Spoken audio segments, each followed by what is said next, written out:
It doesn't look very green. Rare earth processing in China is a messy, dangerous, polluting business. It uses toxic chemicals, acids, sulfates, ammonia. The workers have little or no protection.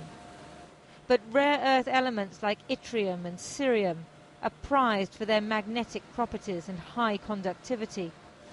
And the low-carbon technologies, the key to implementing a deal in Copenhagen, depend on them.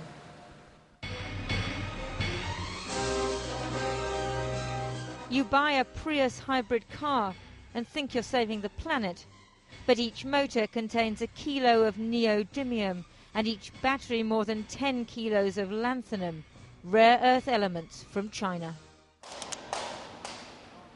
Green campaigners love wind turbines, but the permanent magnets used to manufacture a 3-megawatt turbine use about 2 tons of rare earth. The head of China's Rare Earth Research Institute shows me one of those permanent magnets. He's well aware of the issues. The environmental problems include air emissions with harmful elements such as fluorine and sulfur, wastewater that contains excessive acid, and radioactive materials too. China meets 95% of the world's demand for rare earth, and most of the separation and extraction is done here, so the pollution stays in China too. We're under a lot of pressure, but it's a problem not only for the companies, but also for the whole of the world and mankind. The authorities gave us a DVD of Bayan Erbo in Inner Mongolia, where most of the world's rare earth is mined along with iron ore. They wouldn't let us film it ourselves.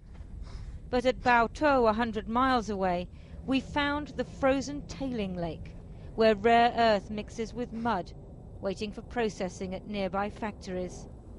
Technologies we all use, like computers, mobile phones and energy-saving light bulbs, use rare earth processed here. And local villagers whose farmland has been ruined by seepage from the lake pay the price.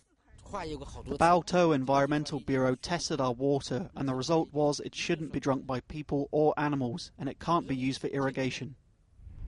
High on the frozen steppe of Inner Mongolia, a huge wind farm. China's aiming to be the world leader in wind energy. Chinese negotiators at Copenhagen may resist political commitments, but the government's already subsidizing new technologies to boost the economy and be sustainable. Deal or no deal at Copenhagen, there's going to be an increased demand for wind turbines, both inside China and outside.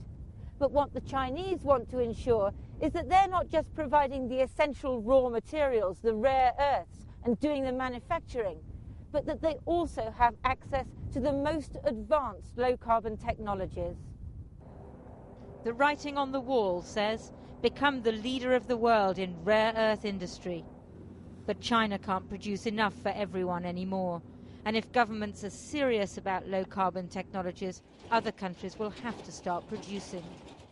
I think that if we don't get a couple of projects up and running very, very quickly, there's going to be a very severe shortage of rare earths in the world. And all of these clean energy technologies that we're legislating and trying to implement through policy changes are not going to be possible.